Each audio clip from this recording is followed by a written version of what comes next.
বাদশাহ জুলকারনাইন গোটা দুনিয়ার শাসন করলেন, গোটা জগৎ। ইন্তেকালের সময় ওসিয়ত করে গেলেন লোকেরা, মরণের পর আমার জানাজা হওয়ার পরে কাফন থেকে 2টা হাত বের করে বাজারের মধ্যে একটু ঘুরাইয়া আমারে কবরে নিয়ে যাইও। ইন্তেকাল হয়ে গেল, জানাজা হয়ে গেল, জানাজার পরে কাফন থেকে হাত বের করে খাটিয়া কাঁধে করে বুড়া বাজার ঘুরাইয়া নেয়। দুনিয়াদারেরা ডাক দিয়া কয়, তাকায়া দেখ, গোটা দুনিয়ার শাসন করলো জুলকারনাইনের, পরও শখ মিটে না, লোভ সামলাইতে পারে না। মরণের পরে হাত বিছায় কয়, আরো দাও, আরো দাও, আরো দাও। ইমানদারেরা কয়, না না, জুলকারনাইন গোটা দুনিয়ারকে মানুষের বয়ান করে গেল, তাকাইয়া দেখ, সারা দুনিয়ার ক্ষমতা পাইয়া আজ খালি হাতে কবরে যায়। খালি হাতে আজ কবরে রওনা হয়ে গেল। অপরদিকে শোষক 2টা বেঈমান, নমরুদের মতো বেঈমান, গোটা দুনিয়ার শোষক, কেমন বড় জালেম, আল্লাহকে মেরে ফেলার জন্য রেডি হয়ে গেছে। কত বড় বেঈমান! আল্লাহরই রাখবো না, একেবারে তীর ধনুক নিয়ে আসমানে উঠতেছে, গুলি মারিয়েই ফেললো, যায় পড়বে আল্লাহর গায়ে। একটা প্রাণীর গায়ে লাগার পরে রক্ত লাগলো, কয় মেরে ফেলেছি। ওয়ামাকারু ওয়ামাকারাল্লাহ ওয়ামাকারু ওয়ামাকারাল্লাহ ওয়াল্লাহু খায়রুল মাকিরিন।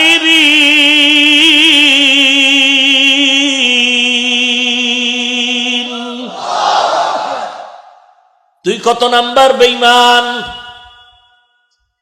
নমরুদের মতো বেঈমান তো হতে পারো নাই, ফেরাউনের মতো টাকার গরম দেখায় না।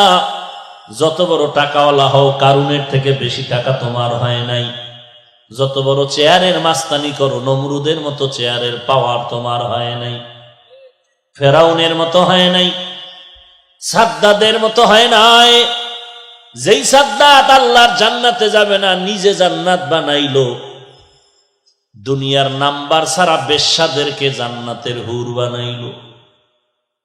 সুন্দরী রমণীদের হুর বানাইয়া সাদ্দাত জান্নাত দেখতে যায়। পেছন থেকে এক বুড়া হাঁটে আর কয়, সাদ্দাত আমার একটু কথা শোনো। সাদ্দাত পেছনে তাকায় বলে, কথা শোনার টাইম নাই।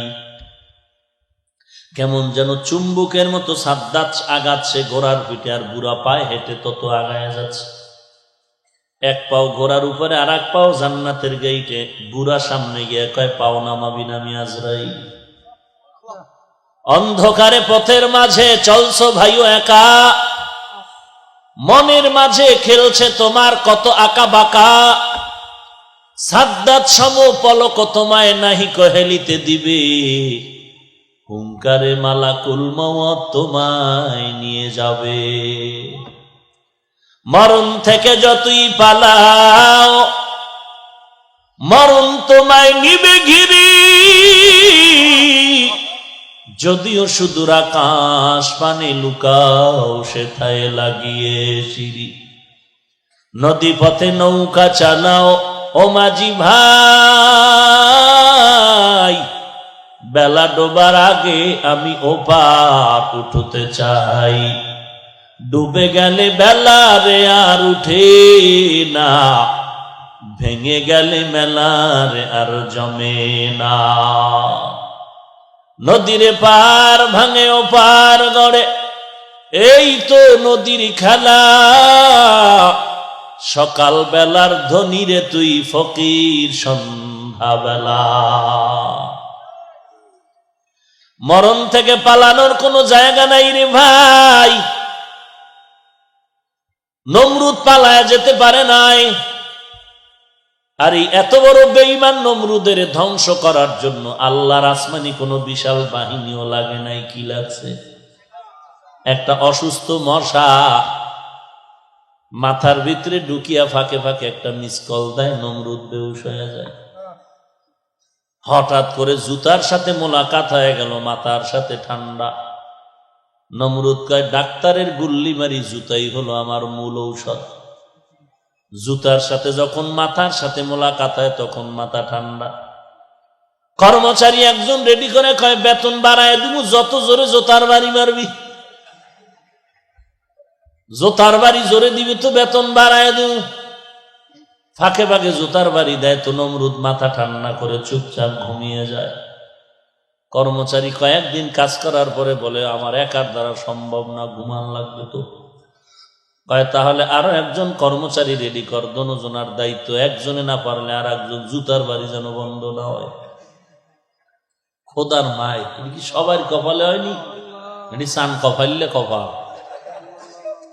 নমরুদের কপালে জুতা, আমেরিকার ডব্লিউ বুশের কপালে। সাংবাদিকরা জিজ্ঞেস করলো, কাইফা হাল, জুতা খায় কেমন লাগলো? বলে, এটা তো আমার গণতান্ত্রিক অধিকার। কেসা ভাগপা। চিন্তা করেন যে জুতা খাইয়াও বলে কিচ্ছু মনে করিনি। এরে নবীর উম্মতের দল, মাঝে মাঝে আল্লাহ পায়ের জুতা কপালে লাগায় দেখায় যে দেখ তোর কত সম্মান। এই নমরুদকে আল্লাহ ধ্বংস করার জন্য বেশি কিছু লাগে না।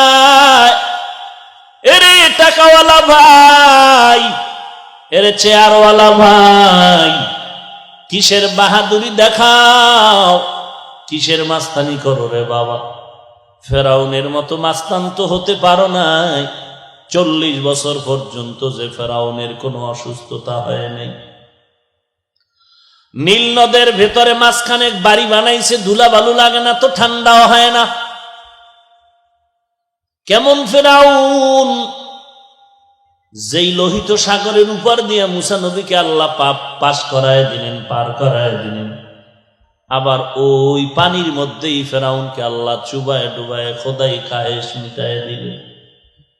এরে নবীর উম্মতের দল, তুমি তাদের থেকে তো বড় টাকাওয়ালাও হতে পারো নাই, বড় মাস্তান হতে পারো নাই। কারুনের এত টাকা, তার টাকা যেই গুদামগুলোতে রাখতো, যেই বিশাল গুদামে টাকা রাখতো, স্বর্ণের টাকা, এই গুদামগুলোর তালার চাবি বহন করার জন্য প্রায় 70টা উট লাগতো। উট, 70টা উট শুধু চাবি টানতো। এবার বুঝেন কি পরিমাণ তালা, আর এই তালা কি পরিমাণ গুদাম তার মালে। অহংকারী হয় মুসা নবী বললেন, জাকাত দাও। কারণ বলে, জাকাত দিব না। দিব না তো দিবই না। উল্টা মুসা নবীর বিরুদ্ধে একটা মেয়ের রেডি করলো, টাকার লোভ দেখায় বলে, এই কন্যা সন্তান, মুসা যখন মানুষের সামনে বয়ান করবে, তুমি দাঁড়াইয়া অপবাদ দিবা মুসা তোমার সাথে জিনা করেছে। চালাকি সব জায়গায় চলে না, বাটপারি সব জায়গায় চলে না, বেয়াদবি গাদ্দারি সব জায়গায় চলে না। খবরদার, বেয়াদবি করতে গিয়া মা বাবার সাথে মাস্তানি করিস না। এই ছাত্র, লেখাপড়ার গরম আর ভাব দেখাইতে গিয়া শিক্ষকের বিরুদ্ধে আন্দোলন করবি না, কপাল পুড়ে যাবে। আজকে কত ছাত্র দেখা যায় শিক্ষকের বিরুদ্ধে আন্দোলন করে কপাল পুড়েছে। রাস্তায় ঘুরে পাগলের মতো মাথা নষ্ট হয়ে গেল, ল্যাংটা ঘুরতেছে। আবার মাঝে মাঝে ইংলিশে কথা কয়, আরবিতে কথা কয়। পাগল তো ইংলিশ পারে না, ইংলিশ জানলো কেমনে? বলে, পাগলে ইংরেজি কয় না, বরং ইংরেজি বলনেওয়ালা বেয়াদবি করে পাগল হয়েছে। লিকুল্লি শাইইন জিনাতুন ফিল ওয়ারা ওয়া জিনাতুল মারই তামামিল আদাবি আজ খোদা কা হি মে তৌফিক আদব বেআদব মাহরুম গাশত আজ ফজলে রা। চালাকি সব জায়গায় চলেনি। নামাজ পড়তে দাঁড়াইয়া 3 জন যুবক, একজন ইমাম হয়ে গেছে। সূরা কেরাত পারিয়া না পড়ি ইমাম হয়ে গেছে। ইমামতিতে যাইয়া, তাও আবার তরে না, একটা নৌকার ভিতরে 2 জন পিছে, সামনে একজন। প্রথম রাকাতি কুল আউযু বির রাব্বিন নাস, পরের রাখাতে কি করবো এই চিন্তা তো নেই। এর মধ্যে তুফান, বাতাস, নৌকা হেলে দুলে, একবার ডানে একবার বামে, সূরা কেরাতাও লেগে গেছে। কুল আউযু বিরাব্বিন নাসে, ওরাও নাচে। একটার পিছনে দুইটা যে আছে বান্দর, একটা আর একটার ধাক্কা দিয়ে খায়, শক্ত হয়ে খারাপ তুফান ছুটছে। কিন্তু আর একটাই বলে চুপ কর, নামাজের ভিতরে কথা বললে নামাজ হবে না। ও ইমাম পিছনে তাকায় খায়, ও কইলে কইলে তুই কইলি কেন? নামাজ আছে একজনের? বলেন ভাইরা আমার, চালাক ভালো, অতি চালাক ভালো না। চালাকি করো করো, কিন্তু খবরদার মা বাবার সাথে চালাকি করিস না। এই যুবক, চালাকি করতেছো কিন্তু আল্লাহওয়ালা আলেম ওলামাদের সাথে চালাকি করিস না। চালাকি করতেছো কোনো উস্তাদের সাথে চালাকি করিস না। চালাকি করতেছো কিন্তু কোনো সাদা দাড়িওয়ালার সাথে চালাকি করবি না। এমন ভাবে কপাল পুড়ে যাবে, তোর মা বাবাও কান্না করে আর কপাল ভালো করতে পারবে না। তোর মা বাবাও পারবে না এই কপাল ভালো করতে। সাবধান, ভালো হইতে বহু সময় লাগে, কপাল পুড়তে একটা সেকেন্ড লাগে না রে যুবক ভাই। এই জমিনের মধ্যে সাহায্য তার থেকে নাও যার তিনটা দুর্বলতা নাই। এক নম্বরে যার পিছুটান নাই, দুই নম্বরে যার অভাব নাই। এই জমিনে পিছুটান ছাড়া কেউ নাই, অভাব ছাড়াও কেউ নাই। বরং যে যত টাকাওয়ালা সে তত বড় অভাবী। তিন নাম্বার বলেছিলাম যার কোনো স্বার্থ নাই। জমিনে তালাশ করে দেখো, স্বার্থ নাই এমন একজন আল্লাহর বান্দা পাওয়া যাবে না। হ্যাঁ, চিন্তা ভাবনা করে বের করছিলাম, আম্মা জানের স্বার্থ নাই, আব্বার স্বার্থ নাই। কিন্তু সোনার বাংলায় তাকায় দেখলাম, স্বার্থের টানে মা তার সন্তানের জবাই দেয়, বাবায় তার সন্তানের জবাই দিয়েছে। স্বার্থের টানে আবার সন্তান তার মা বাবাকে জবাই দিয়েছে। স্ত্রী স্বামীকে জবাই করে, স্বামী স্ত্রীকে জবাই করে। স্বার্থের টানে মা কোলের বাচ্চাটারে ফ্রিজের মধ্যে আটকায় মেরে ফেলেছে। স্বার্থের টানে কি আর বলবো, ভাষা নাই, লজ্জা করে সমস্ত কথা মাইকে বলতে। নিজের আপন মেয়ের সাথে বাবা যে অপকর্ম করেছে, এই সোনার বাংলায় ভাষা নাই বুঝাবা। এরে নবীর উম্মতের দল, দুনিয়াতে স্বার্থ ছাড়া কেউ নাই। ওই কারুন মুসা নবীর বিরুদ্ধে মেয়েকে রেডি করে দিল। মুসা নবী যখন বয়ান করতে দাঁড়ায় গেলেন, মেয়েটা মুসা নবীর বিরুদ্ধে অপবাদ দেওয়ার জন্য দাঁড়িয়ে গেল। আল্লাহর কুদরত, সাথে সাথে মেয়েটার জবান বন্ধ হয়ে গেল। আবার মেয়েটা ভয়ে বসে গেল, জবান খুললো, আবার দাঁড়ায় গেল, জবান বন্ধ। এরকম কয়েকবার মেয়েটা আপ ডাউন করার পরে চিন্তা করলো, আর মুসা নবীর বিরুদ্ধে অপবাদ দিব না। আল্লাহ, তুমি আমার জবানটা খুলিয়া দাও, আমি সত্য কথাটা নবীর শানে বলতে চাই। মেয়েটা দাঁড়ায় গেল, সত্য কথা বলার জন্য আল্লাহ জবান খুলে দিলেন। মেয়ে ডাক দিয়া কয়, পয়গম্বর, আপনার মতো পবিত্র কেউ নাই। কারণ আমারে টাকার লোভ দেখায় রেডি করছিল আপনার বিরুদ্ধে অপবাদ দিব, আমার সাথে জিনা করেছেন। আমি সাক্ষী দিয়া বলতেছি, আল্লাহ সাক্ষী, আপনার মতো পবিত্র আর কেউ হতে পারে না। মুসা নবীর রাগ উঠে গেল, মাথা গরম হয়ে গেল। ডাক দিয়া কয়, আল্লাহ, মাটি তুমি আমার অনুগত করে দাও। আল্লাহ বলে, দিলাম। মুসা নবী বলে, মাটি কারুন রে ধর। সাথে সাথে হাঁটু পর্যন্ত মাটিকে হ্রাস করে ফেললো। অন্যায় করো, অন্যায় করো, অন্যায় করো, সীমা লঙ্ঘন হলে বাপেও ফিরাতে পারবে না। পারবে? পারলো? ওই টাকার পাহাড় করে কি লাভ হলো, যেই টাকায় জেলখানার মেহমান বানায় দিল। অথচ কত গরিব ঠিক মতো খানা পায় না, শীতের মধ্যে একটা পোশাক কিনতে পারে না। আর কোটি কোটি সহস্র কোটি টাকার বালিশ বানাইয়া কে ছিল?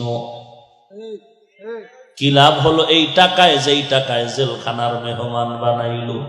কি লাভ হইল ওই সন্তানের বাবা হইয়া, যেই সন্তানের কারণে মা বাবার বেইজ্জতি, জেলখানায় যেতে হয়? কি হলো ওই স্ত্রীর স্বামী হইয়া, যেই স্বামী স্ত্রীর কারণে আজ লাঞ্ছিত হতে হয়? কি লাভ হবে ওই ক্ষমতা, যেই ক্ষমতায় আজ জুতার বাড়ি খেতে হয়? ভাইরা আমার, অথচ আমার সমাজে কত গরিব 5,000 টাকা 10,000 টাকার কারণে মেয়েকে বিবাহ দিতে পারে না, ঘরের চুলায় আগুন জ্বলে না।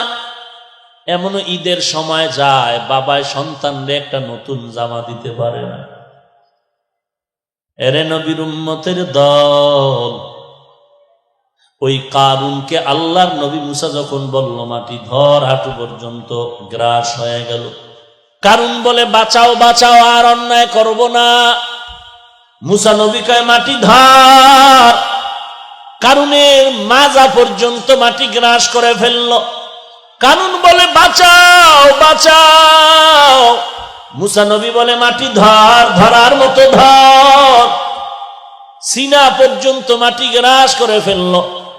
উম্মতের বলে পাথর মেরে ওরে ধ্বংস করে দাও।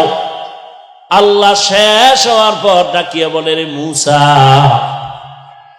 কারণ যতবার তোমাকে বলছে বাঁচাও বাঁচাও বাঁচাও, তুমি বাঁচাইতে পারো না। তোমার মনটা খারাপ, মেজাজ গরম হয়ে গেল। আমি আল্লাহ রহমান, কারুনের দিকে আমি কুদরতের নজর দিয়া তাকাইছি না। তোমারে বারবার বলছে বাঁচাও, আর আমি আল্লাহকে যদি একবার বলতো আল্লাহ তুমি আমারে বাঁচায় দাও, আমি আল্লাহ অবশ্যই কারুনের হেফাজত করতাম। ইয়া আইয়ুহাল্লাযীনা আমানুস্তাঈনু বিস-সাবরি ওয়াস-সালাহ। আল্লাহ বলেন সাহায্য প্রার্থনা করো, তার থেকে সাহায্য চাও যার স্বার্থ নাই, যার পিছুটান নাই, যার অভাব নাই। এই তিনটা অপরাধ, তিনটা দুর্বলতা নাই যার, তিনি আছেন একজন, তিনি হলেন আমার আল্লাহ। যার কোনো পিছুটান নাই, যার স্বার্থ নাই, যার অভাব নাই। আল্লাহর পিছুটান নাই কেন? লাম ইয়ালিদ ওয়া লাম ইউলাদ, তিনি কাউকে জন্ম দেয় নাই, জন্ম নেন নাই। ছেলে মেয়ে নাই যে আব্বু আমারে দাও। আল্লাহ বলেন যা কিছু বানাইলাম এর মধ্যে আমার আপন আদরের হলো আমার মানুষ। আল্লাহ বলেন আমার কোনো অভাব নাই। দুনিয়ার সবার অভাব আছে, অভাব নাই কার? আল্লাহর অভাব আছে নাকি? ইয়া আইয়ুহান নাস আনতুমুল ফুকারাউ ইলাল্লাহ ওয়াল্লাহু হুয়াল গানিয়্যুল হামিদ।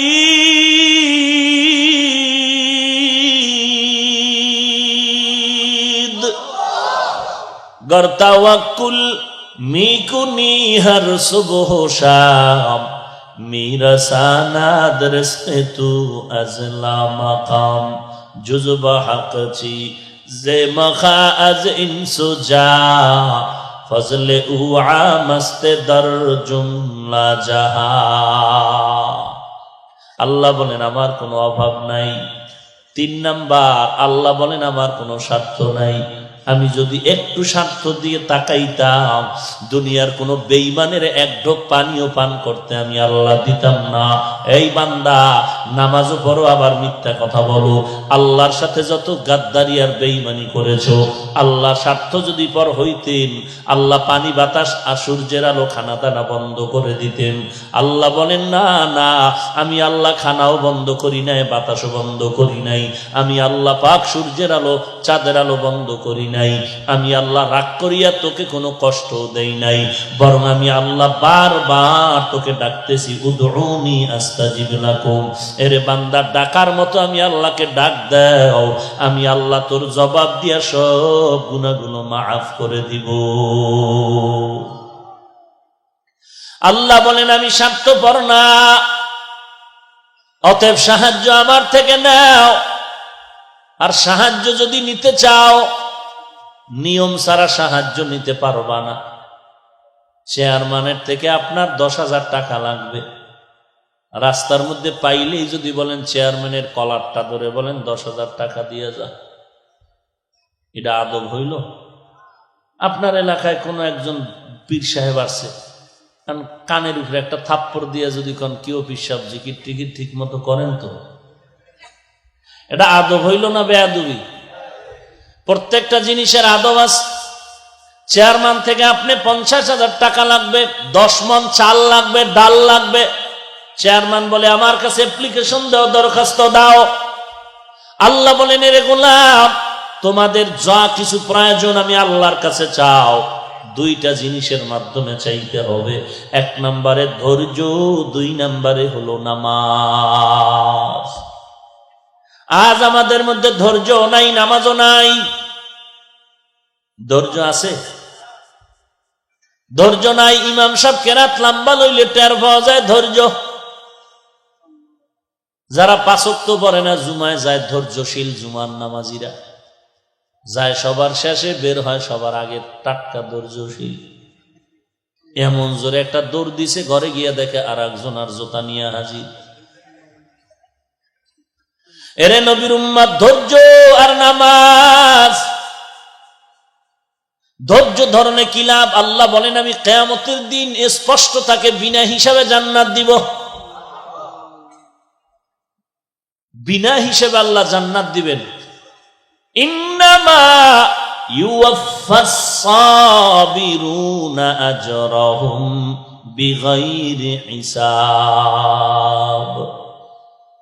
বেগায়ের হিসাব ধৈর্য ধারণকারীকে আল্লাহ বলবে, যা তুই জান্নাতে যা।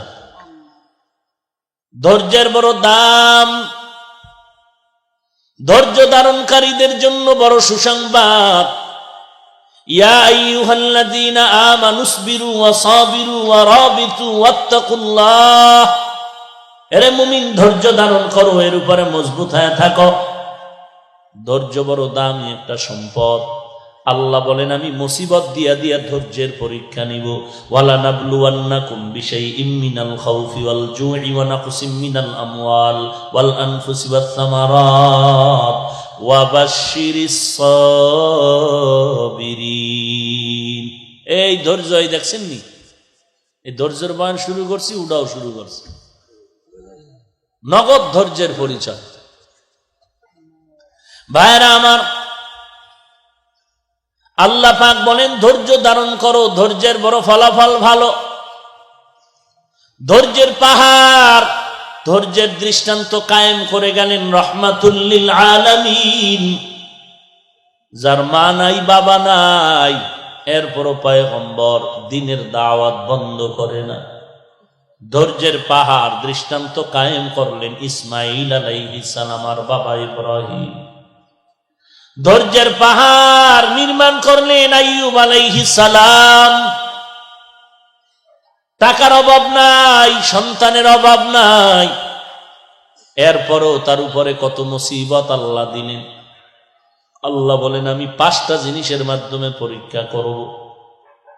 ধৈর্য ধারণ যারা করবে তাদের জন্যই হলো নাজাত আর কামিয়াবির সুসংবাদ।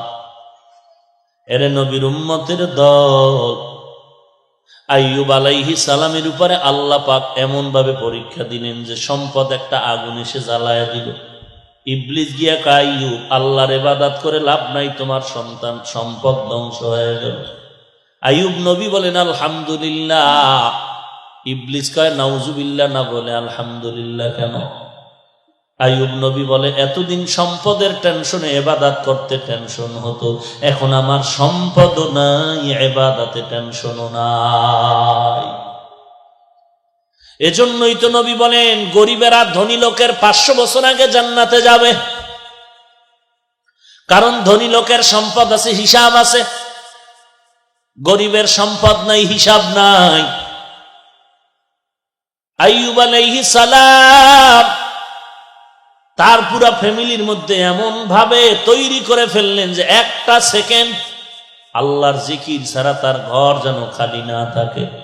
আমি এখন কোরআন কিতাব পড়ি, আল্লাহর জিকির করি, এরপরে তুমি, অর্থাৎ আমার ঘরের মধ্যে যেন 24টা ঘন্টার সেকেন্ডে সেকেন্ডে আল্লাহর জিকিরের আওয়াজ হয়।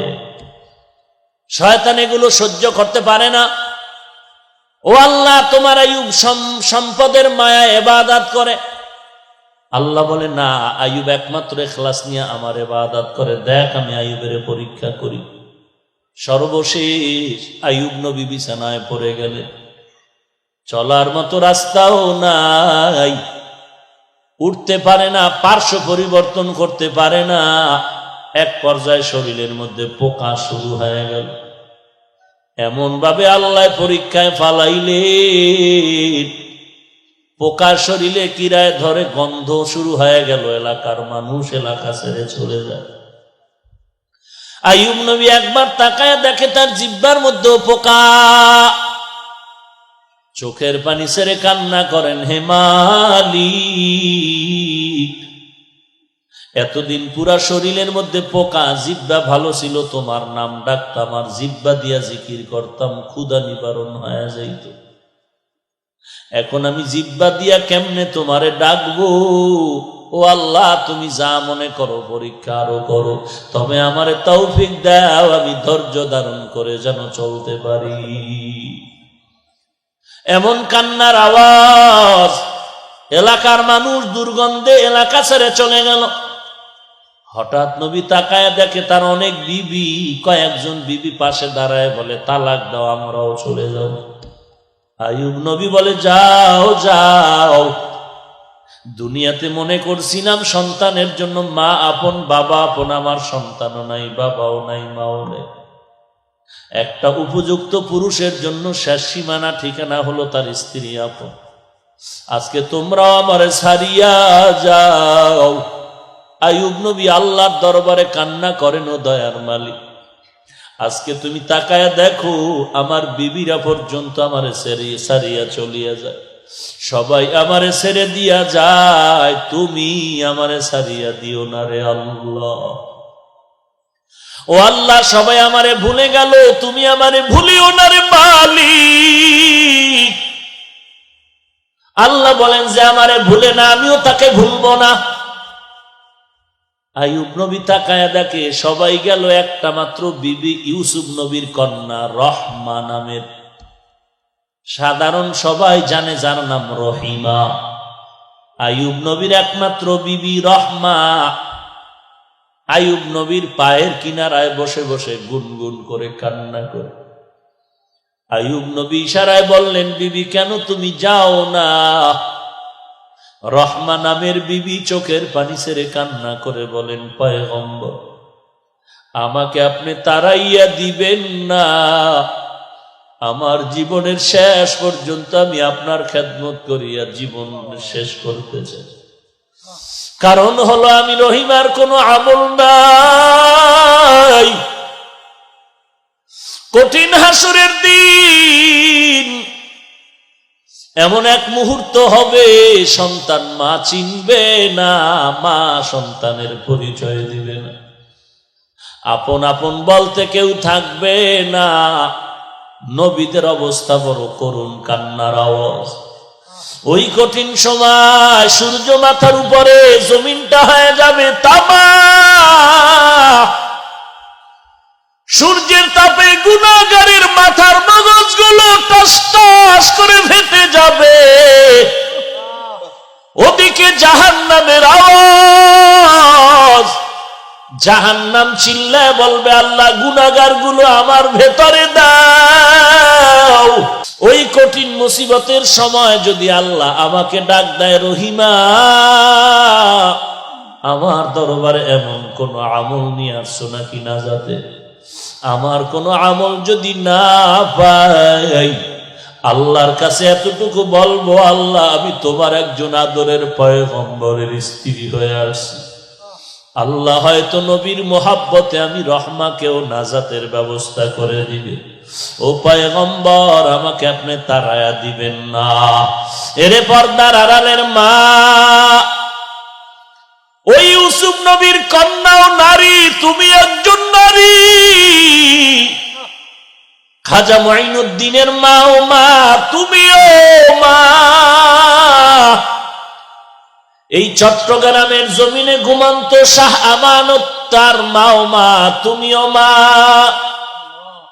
এমন একজন স্বামীর খেদমতগার হইয়া কবরে যাইতে পারলা কিনা চিন্তা করো। এমন একটা সন্তানের মা হইয়া কবরে যেতে পারলা কিনা চিন্তা করো। কিয়ামতের দিন কিসের হিসাব দিবারে মা?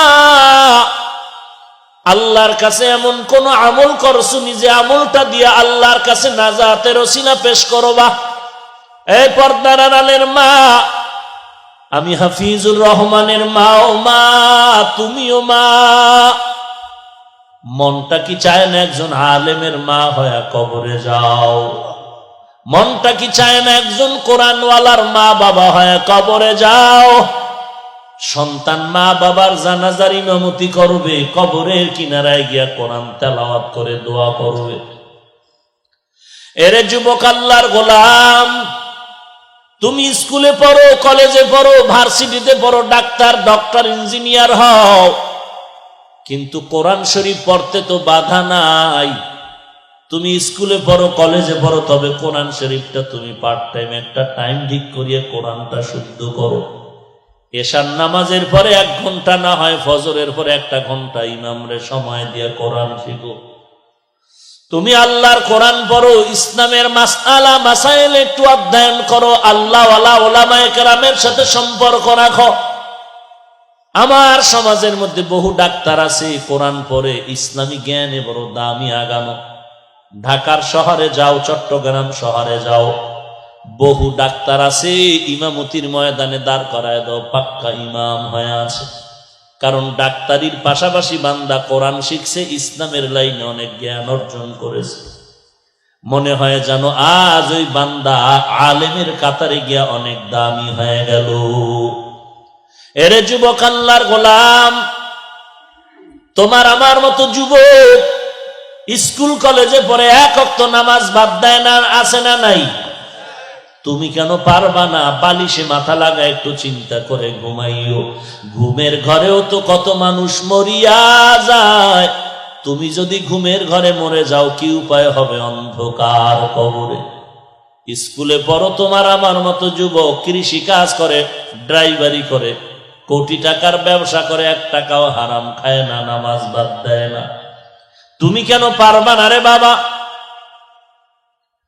তুমি নেতা মানো, দল মানো, তরিকা মানো, সব কিছুর ঊর্ধ্বে আমার আল্লাহ, সব কিছুর ঊর্ধ্বে আমার পয়গম্বর। এখানে সচেতন শিক্ষিত যুবক, আমাকে বলো, নবীজির তরিকার মধ্যে দাড়ি রাখার নিয়ম আছে না নাই? বলো বলো, আসতে বলো কেন? আছে মানে যারা দাড়ি ছোট করো, যারা পুরাটা কাটো, দোনো দলের গুনাহ সমান। কেমন গুনাহ? 24টা ঘন্টার সেকেন্ডে সেকেন্ডে সেকেন্ডে কবিরা গুনাহ। ঘুমাইয়া থাকলেও গুনাহ লেখা বন্ধ নাই। নামাজে দাঁড়ায় আছো, গুনাহ লেখা বন্ধ নাই। বাইতুল্লাহর ঘর ধরে লাব্বাইক বলতেছো, গুনাহ লেখা বন্ধ নাই। তুমি বান্দা যতদিন পর্যন্ত দাড়ি রাখার নিয়ত না করবা, ততদিন পর্যন্ত কবিরা গুনাহ বড় না ছোট, বড় গুনাহ লেখা বন্ধ নাই। তুমি রাতের বেলা ঘুমাও, তারপরও গুনাহ লেখা বন্ধ নাই। অটো অটো লিখতে থাকবে ফেরেশতারা। এই রকম সুদের সাথে যারা জড়িত, তাদের জন্য 24 ঘন্টা গুনাহ লেখা হয়। যারা টাকনুগিরার নিচে প্যান্ট পরে, প্যান্ট পায়জামা লঙ্গি পরে, 24 ঘন্টা এদের কবিরা গুনাহ, কবিরা গুনাহ, কবিরা গুনাহ। সেকেন্ডে সেকেন্ডে সেকেন্ডে সেকেন্ডে যতক্ষণ পর্যন্ত তওবা না করবে, গুনাহ লেখা বন্ধ হবে না। সুদের সাথে জড়িত যারা, নামাজ হবে না, রোজা হবে না, জিকির হবে না, তেলাওয়াত হবে না, দান করলে কবুল হবে না, বরং সে নিজের আপন মায়ের সাথে অল টাইম জিনা করে। মায়ের সাথে, আপন মায়ের সাথে জিনার গুনাহ কামাই করতেছে। ও যদি 5 কোটি টাকা মাদ্রাসা দেয়, 1 টাকার সওয়াব আমল নামায় হবে না। 10 তলা মাদ্রাসা বানাইলো, 1টা নেক পাবে না। 5 তলা মসজিদ বানাইলো, 1টা নেক পাবে না, যতদিন পর্যন্ত তওবা না করবে। এটা আমার বাবার বানানো কথা। তোমার কবরে তুমি যাবা, আমার কবরে আমি যাব। আমার কবরের জবাব আমি দিব, আপনার কবরের জবাব আপনি দিবেন। তবে কেউ যদি বলেন পাও ধরিয়া বললে আপনি আর গুনাহ করবেন না, আমি আপনার পায়ে হাত দিয়া বলতে রাজি আছি। কারণটা কি রে বাবা? জাহান্নাম বড় ভয়ঙ্কর। দুনিয়ার আগুনের তাপ সইতে পারো না, জাহান্নামের আগুনের তাপ কেমনে সহ্য করবা? 2 কোটি, এই যে জমিন থেকে 9 কোটি 30 লক্ষ মাইল উপরে সূর্যের গরম সইতে পারো না, কিয়ামতের ময়দানে মাথার উপরে সূর্য থাকবে, কেমনে সহ্য করবা?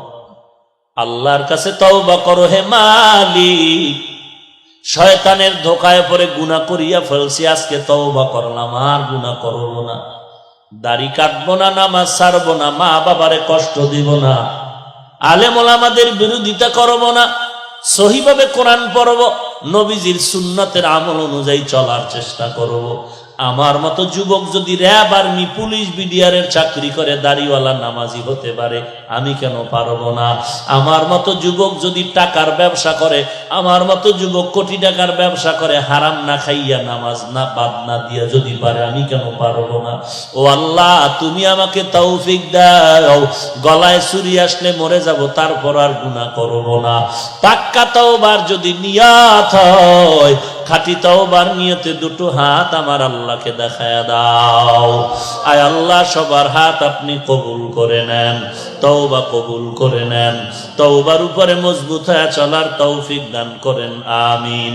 আলহামদুলিল্লাহি রাব্বিল আলামিন, ওয়াসসালাতু ওয়াসসালামু আলা সাইয়্যিদিল আমবিয়া ওয়াল মুরসালিন ওয়া আলা আলিহি ওয়া আসহাবিহি আজমাইন।